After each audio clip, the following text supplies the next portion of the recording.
Hi there, I'm Allison Kurak, owner of Stitch Real Estate Transaction Coordination Company, and welcome back to my channel. If you've been enjoying some of my other content, I hope you'll hit that subscribe button and also like this video. The topic of today's video is all about how to convert an agent who may be hesitant about using a TC or using your services, and how to convert them into a loyal client, into a client, so you can get started. So I'm going to give you 4 tips today on how you can turn people who may be hesitant about using a TC for the first time, or they're not sure about your services, how you can take those people and turn them, as I said, into loyal and wonderful clients. So there's a couple different ways we can convert these agents. I know it can seem a little harder. We don't want to push too hard. We're not really salesy type people, but don't lose a potential opportunity just because someone's a little unsure or hesitant. And this typically happens mostly when someone hasn't worked with a TC at all before, or maybe they had a really bad experience, but the only times I've come across it is someone who's brand new to TC work. Maybe they're first starting to get busier in their business and they kind of need to outsource, but they're a little worried. So these tips are going to really help you guys out if you come across an agent like that. So first off, I want to say that I actually love getting agents like this. It may sound crazy instead of just someone who's super ready and easy to sign up, but I really like this opportunity because I feel like it helps me not only help the client and realize their true potential and what we can do for them, but also make a better name for TCs across the board in the industry and show what our true value is. My goal when I come across an agent like this is to take them from being hesitant to OMG, how did I ever live without my TC before? So I kind of see it as a challenge, and if you're coming across agents like this, I hope you'll see it that way as well. Makes it a little bit more fun, and you can really make a big difference in their business. Okay. Also, what I want you to note is that the majority of the time that an agent is hesitant about using a TC and starting to outsource tasks is because the agent is scared of losing control. So don't take it personally, don't think it's anything about you. Majority of the time, it's that they're afraid of losing control and giving up some of that control of their transaction. So the first tip is going to kind of play into that, and so are all of the tips after. We're going to be about reassuring the client, maybe altering what we're doing, taking baby steps, doing things like that so that we can show them they're still in control of the transaction and we're there to support them. Okay, so the first tip is to provide reassurance. So like I mentioned, these agents are typically just scared or hesitant to give up any of their control. They've likely been managing the entire part of the transaction themselves up until this point, and now outsourcing is a little scary. I think we can all relate to that in some way. So we want to be, number one, reassuring. A couple things I like to say to agents like this to help provide reassurance is I always tell them they will always still be the main point of contact for their clients. I think that can be a big part that makes people hesitant. It's like, are you going to jump in and be calling my client and negotiating or telling me what to do? No. We do communicate with the client some. I will say if they're really hesitant about that, you could even say, we won't communicate with the client. So you can make some adjustments like that if that's what they're really uncomfortable about. And having a conversation with them, you'll kind of be able to tell these things. But I always recommend telling them they will absolutely still be the main point of contact for their clients. We're not going to steal their client relationship or anything like that. Second, I always tell them that I will copy them on all of my emails and all my communication. This way they will always still be in the loop. So if some of the things they're scared of is, not knowing what's going on with the transaction or things like that, making sure they're always copied or we're providing them updates in some way. Maybe you do weekly updates or daily updates, or if you send a text or have a phone conversation with someone that the agent's not a part of, then you immediately relay it to them in some way. So showing them that they'll always be in the loop, they'll always be the main point of contact for the client. I find that those two points of being reassuring often erase a lot of fear and anxiety the agents may be having and what's making them hesitant. Okay, and the last kind of part of this tip is I like to maybe even kind of put a spin on how I'm advertising the services.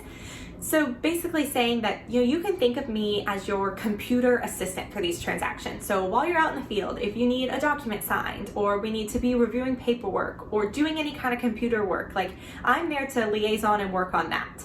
And I think sometimes that can kind of provide a little bit of comfort too, that I'm not taking over aspects of your job, but so that you can go be out in the field and do more things like that. And, there's probably been times they've been in a bind, especially if they've reached out to a TC now of, oh, I need this document done. We need send this to the lender, but I'm not by my computer, I'm in the middle of showing, etc. So knowing that we're there for them in that way and kind of showing, we're going to be doing computer work, we're not taking over your job or taking over your business, that can be kind of reassuring as well. Okay, and number 2 is going to be start small. So going off of a little bit of what I said before, my second tip is to start small with these agents. You guys probably know, if you've watched some of my other videos, I do offer a compliance only service that is just handling the compliance paperwork. So maybe with an agent like that who's hesitant, I could say, we do offer this service if you kind of want to start working with, very minimally baby steps, outsourcing stuff off your plate. We could maybe just start handling the compliance paperwork for you. And then over time, the agent may notice how much more you're helping them and how much time you're giving them back, and slowly start to trust you more. And then they'll trust you to take more things off their plate and maybe work up to more of your full service offerings. Now, you could also start with your full service offerings, instead of just compliance paperwork or maybe a listing where you do more of the background work, but you don't communicate with the seller or something like that. You could do those things. You could also just go full service, but maybe make some adjustments. Like I mentioned, a lot of times they're hesitant about you communicating directly with the client, just because they're not sure what you're going to say, or they prefer to have those conversations and until you establish that trust. And if they've never trusted someone with that before, it can be difficult. So maybe you say, I'm going to do the contract to close.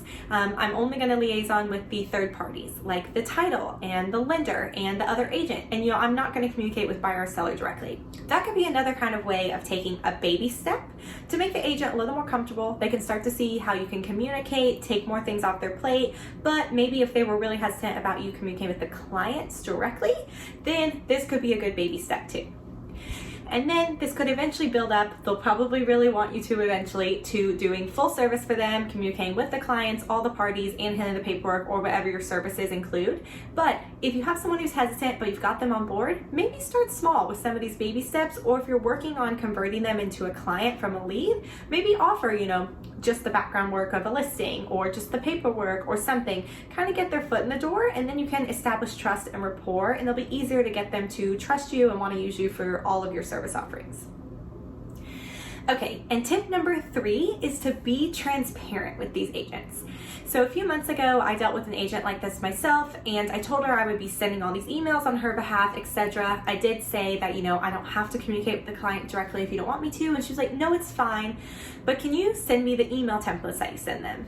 I said, yes, absolutely. So for my buyer under contract, seller under contract, anything that's really my base email templates to buyers and sellers, I went ahead and sent her a copy of those so she could get a look at it.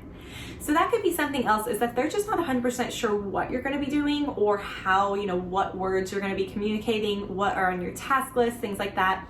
Maybe they don't like the language, or they're not sure what it's going to be. They want to make sure the message is something they approve of. So being super transparent, being open to sharing an email with them, maybe forwarding them a copy of, your email templates or your task templates. That way they can get a really holistic idea of what you're doing and exactly the communication you're going to be sending out and stuff like that. In this case, the agent was like, oh wow, this email's amazing. So it's see, once they know really what you're doing and that what the email templates are supposed to say, that you're not going to do any overstepping communication, they'll start to feel more comfortable. So that can be a really good tip as well, is being open to sharing your checklist or your email templates, or going over a typical process, a transaction, what your role would be, when you would communicate with who, etc. I feel like, a lot of times, even for me, I'll get anxiety when I do something just unknown, an unknown situation. Maybe it's even something silly like a new restaurant, but I've never been there, So thinking of stuff like that, they've never worked with someone, they've never trusted their clients and their big commissions and their clients' huge purchases with someone. So it is a big undertaking. So being really transparent and open about what you do, how you do it, etc. I found that can be comforting for them as well and help with that conversion rate. Okay, and lastly, tip number 4 is to be flexible. So we may share these templates with them, emails or tasks, etc., and they may want some changes. I'm always open to making small changes to my checklist or my email templates if agents have preferences. I think that's important as a service provider. I'm not going to do anything crazy out of my realm of what services I offer and things like that. But making small changes to an email template or a task template or things like that for my process, I think really helps with converting any agent, but especially ones that may be a little more hesitant. A few examples. So maybe when I sent over that email template, they didn't like some of the language in there, or they felt more comfortable adding something. let me make a new email template, copy paste, just make those updates, and I'll save that under their file as one of their email templates. That can make an agent feel really good as well if they're kind of hesitant, because now they're taking some ownership of the process, and they've not only approved your communication and what you're going to be doing, but they've also put their input in it. Same with the task template. This case, it may be that, we have on there to make sure final walkthrough scheduled. Maybe they really prefer to do that themselves, and then they'll just send us a text to let us know when it's scheduled for so we can add it to the calendar or whatever that may be. So I always tell them as well on these checklists, this is what I'm going to do or ensure is done. I may not be doing it directly. So if there's anything on here that I may typically take care of, but you feel more comfortable taking the lead on, we can definitely adjust and do that. So fourth and last tip is being flexible in how you do your work, especially at first, making small adjustments and also maybe letting the agent take the lead on certain things they're more comfortable with. So I hope you guys found this helpful. These 4 tips, if you've been working with agents or working on some leads that may seem a little hesitant, I really encourage you to try these 4 tips. As a reminder, we want to provide reassurance, we want to start small, we want to be transparent, and we want to be flexible. This will help you convert any agents who are hesitant from, I'm not sure about hiring to a TC, to how did I ever live without my TC before? I'd love to hear if you guys have any tips in the comments about how you've overcome this obstacle of someone being a little more hesitant about your services, especially someone using for the first time. That way we can continue to help each other. But these are my 4 proven tips to help convert a hesitant lead into a ever-loving client. Thanks y'all for watching.